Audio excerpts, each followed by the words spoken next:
અત્યારે હળવદ નગરપાલિકા સામાન્ય ચૂંટણી 2025નું આજે સવારે 7 વાગ્યાથી મતદાન શરૂ થઈ ગયું છે। અત્યારે મારી દ્રષ્ટિએ 35% ઉપર મતદાન થઈ ગયું છે 12 વાગ્યા સુધીમાં, અને અમને પાકો વિશ્વાસ છે વધુમાં વધુ મતદાન થાય એના માટે ભારતીય જનતા પાર્ટીના કાર્યકર્તાઓ ખૂબ મહેનત કરી રહ્યા છે અને લોકો પણ સ્વયંભૂ રીતે મતદાન મથકે આવી અને ઉત્સાહભેર મતદાન કરી રહ્યા છે।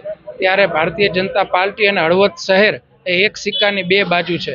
હળવદના વિકાસમાં ભારતીય જનતા પાર્ટીનો સિંહ ફાળો છે અને ભારતીય જનતા પાર્ટીનો જે હળવદમાં ગ્રોથ થઈ રહ્યો છે દિવસે દિવસે, એમાં હળવદના મતદાતાઓએ ખૂબ આશીર્વાદ ભારતીય જનતા પાર્ટીને આપ્યા છે। એટલે હું ભારતીય જનતા પાર્ટીના બૂથ લેવલના કાર્યકર્તાઓના જોર ઉપર અમારા એક ભારતીય જનતા પાર્ટીના સૈનિક કે જે સંકલ્પ કર્યો છે 28 સીટમાં ભાજપનો ભગવો લહેરાશે, એમાં કોઈ શંકાને સ્થાન નથી। અને અમારા કાર્યકર્તાઓ છેલ્લા 10-15 દિવસથી લોકોની વચ્ચે રહી અને એમનો વિશ્વાસ જીતવામાં એકદમ સફળ થયા છે। અને 18 તારીખે જે આવનારા 18 તારીખે રિઝલ્ટ છે એમાં 28 સીટ ઉપર ભારતીય જનતા પાર્ટીનો ભગવો લહેરાશે, એમાં કોઈ શંકાને સ્થાન નથી। અસ્તુ ભારત માતા કી જય, વંદે માતરમ।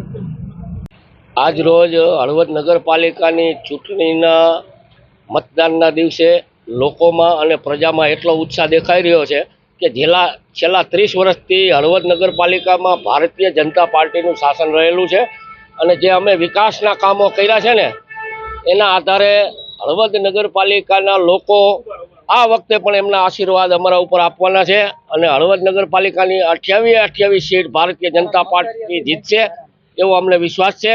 અને લોકો જે ઉત્સાહભેર મતદાન કરી રહ્યા છે, અત્યારે આપ તમામ વોર્ડની અંદર જોઈ શકો છો કે લાઈનો લાગી છે અને સ્વયંભૂ લોકો આવે છે મતદાન કરવા માટે। એટલે છેલ્લા 30 વર્ષની અંદર ભારતીય જનતા પાર્ટીએ હળવદ શહેરના વિકાસની અંદર જે કામ કર્યું છે ને એને લોકો પ્રાધાન્ય આપી અને લોકોમાં ઉત્સાહ અને મતદાન કરી રહ્યા છે। એટલે હું એવો વિશ્વાસ વ્યક્ત કરું છું કે 28 સીટ ભારતીય જનતા પાર્ટી જીતશે। અસ્તુ ભારત માતા કી જય, વંદે માતરમ।